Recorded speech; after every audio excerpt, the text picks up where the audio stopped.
Good morning friends. এটা healthy message লৈ আপোনালোকৰ ওচৰলৈ আহিছোঁ।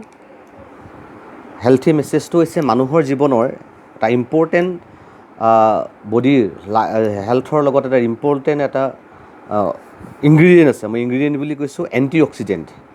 এণ্টি অক্সিডেণ্ট কি আপোনাক বুজাব চেষ্টা কৰিছোঁ। এণ্টি অক্সিডেণ্ট মই বুজাবৰ কাৰণে এনেকৈ ভাবিছোঁ যে আমি যদি এটা ঘৰ বনাওঁ, ঘৰটোত আমাৰ কি হয় ঘৰটো কমপ্লিট আমি গ্ৰহটো যদি শ্বেপটো যদি আমি কমপ্লিট আহিবলৈ হয় তো আমি ইটা দি ঘৰটো গাঁঠিব লাগিব, হয়নে বাৰু? এতিয়া ঘৰটো গোটেই কমপ্লিট আৱৰণ কোনে কৈছে? ইটাই কৈছে। তো আমাৰ বডি কমপ্লিট কিহৰে গঠিত? আমাৰ বডিৰ গঠিত হৈছে চেল, কোষ হয়। আৰু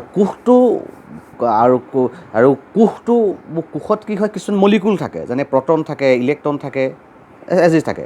মই আপোনাক ইলেক্ট্ৰনৰ কথা কৈছোঁ। ইলেক্ট্ৰনটো কি হয়? আমাৰ কোষত ইলেক্ট্ৰনবিলাকে যোৰা পাতি কি হয়? আমাৰ কোষত কি হয়? ঘূৰি থাকে। যোৰা পাতি আমাৰ কোষত কি থাকে? ঘূৰি থাকে।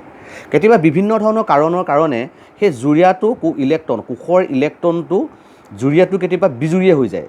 মানে বিভিন্ন ধৰণৰ কাৰণে হয়, যিবিলাক আমাৰ মেইন কথা হৈছে আমাৰ ষ্ট্ৰেছৰ কাৰণে হয়। আমি বেড হেবিট কিবা ড্ৰিংকছ কৰিছোঁ, কোনোবাই আপোনাৰ জাংক ফুড খাইছে, কোনোবাই আমাৰ পলিউশ্যন, পেষ্টিচাইড থকা যিবিলাক আমি বস্তু খাই আছোঁ বৰ্তমান মাৰ্কেটৰ পৰা, সেইবোৰ কাৰণে হয়। এতিয়া কি হয়, যেতিয়া কি হয় জুৰীয়া ইলেক্ট্ৰনটো যেতিয়া বিজুৰীয়া হৈ যায়, তেতিয়া কি কৰে? আমাৰ কোষটো মৰিবলৈ আৰম্ভ কৰে। সেই কোষটো যেতিয়া মৰিবলৈ আৰম্ভ কৰে, এটা কোষৰ পৰা দুটা কোষ, দুটাৰ পৰা চাৰিটা, ছটাৰ পৰা এনেকৈ মৰিবলৈ আৰম্ভ কৰে। আৰু আমাৰ কি হয়? শৰীৰত বিভিন্ন ধৰণৰ বেমাৰ কৰিবলৈ আৰম্ভ কৰে। আনকি আপুনি ভাবক যিবোৰ লাইফষ্টাইল ডিজিজ বুলি কোৱা হয়, গোটেই লাইফষ্টাইল ডিজিজ হোৱাৰ কাৰণ এটাই এইটোৱে।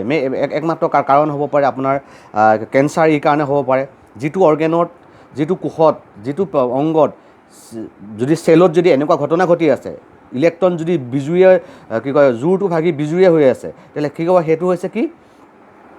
আমাৰ সেই কোষটো মৰিব। কোষটো মৰাৰ কাৰণে আমাৰ অংগটো মৰিব, যিটো এদিন কেঞ্চাৰৰ ৰূপ লয়। গতিকে মই আপোনালোকক ক'ব বিচাৰিছোঁ, যদি আমি সেই ঘটনাটো পৰা আমি হাত সাৰিবলৈ হয়, আমি এটা কামেই কৰিব লাগিব, বাহিৰৰ পৰা আমি ইলেক্ট্ৰন ল'ব লাগিব।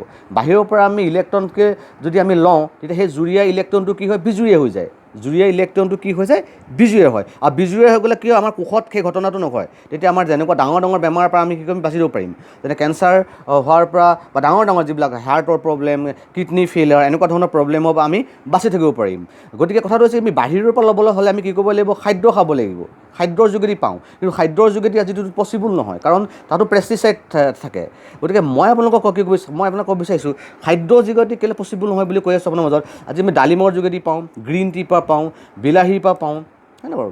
কেঁচা বিলাহীৰ পৰা আমি পাওঁ, কিন্তু সেইবিলাক পেষ্টিচাইড থকা হয় আৰু মাৰ্কেটৰ পৰা কষ্টলি হৈ যায়। গতিকে আমাৰ লগত এটা সুন্দৰ এটা প্ৰডাক্ট আছে, যিটো প্ৰডাক্ট হৈছে 95, যিটো কয় 95। যি 95টো কি?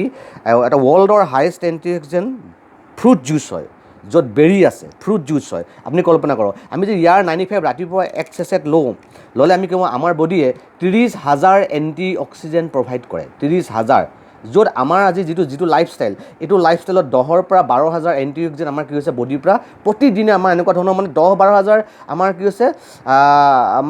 ইলেক্ট্ৰন আমাৰ বডিত ঘূৰিবলৈ আৰম্ভ কৰিছে, বিজুৰীয়া হ'বলৈ আৰম্ভ কৰিছে। 10,000-12,000 প্ৰতিদিনে যি আমাৰ ইলেক্ট্ৰন এনেকৈ বিজুৰীয়া হ'বলৈ যে আৰম্ভ কৰে, আপুনি কল্পনা কৰক, এদিনটো আমি সঁচা কথা ক'বলৈ গ'লে আমি আধাতে আমি জীৱন সামৰিব লাগিব। গতিকে এই ৰাতিপুৱা যদি গুড মৰ্ণিং এইটো 95 লয়, আমাৰ বডিত 30,000 ৰাতিপুৱা আপোনাক গুড মৰ্ণিঙত আপোনাক কি কৰিব? এণ্টি অক্সিডেণ্ট প্ৰভাইড কৰিব। তাৰমানে আপোনাৰ য'ত যি অংগত, যি কোষত আপোনাৰ চেল বিজুৰীয়া আছে, তাক জুৰীয়া কৰিব। জুৰীয়া কৰাৰ লগে লগে আপোনাৰ গোটেই ঘটনাটো কি কৰিব?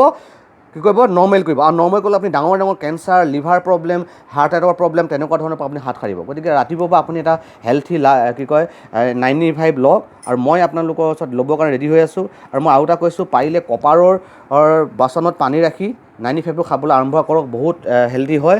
আৰু লাষ্টত মই এটা ক'ব বিচাৰিছোঁ আপোনালোকৰ মাজত, অমিতাভ বচ্চনে এটা কথা কৈছিলে, হেল্থ এনেকুৱা এটা মানুহৰ লাইফৰ প্ৰপাৰ্টি হয়, যিটোক যদি আপুনি ইনভেষ্ট কৰে, হেল্থৰ নামত যদি ইনভেষ্ট কৰে, জিন্দগী আপুনি ইয়াৰ মুনাফা লৈ শেষ কৰিব নোৱাৰে। Wish you all the best to have a good morning. মই সকলোলৈ ধন্যবাদ জনাইছোঁ। হেল্থি হওক, নিজৰ এণ্টায়াৰ ফেমিলিটো হওক, আৰু নিজৰ পৰিয়ালটো হওক, নিজৰ টিমটোক খাবৰ কাৰণে এপ্ৰ'চ কৰক। আমাৰ টিমটো খাবৰ কাৰণে এপ্ৰ'চ কৰক, আৰু বেলেগকো খাবৰ কাৰণে এই মেছেজখিনি শ্বেয়াৰ কৰক। ধন্যবাদ।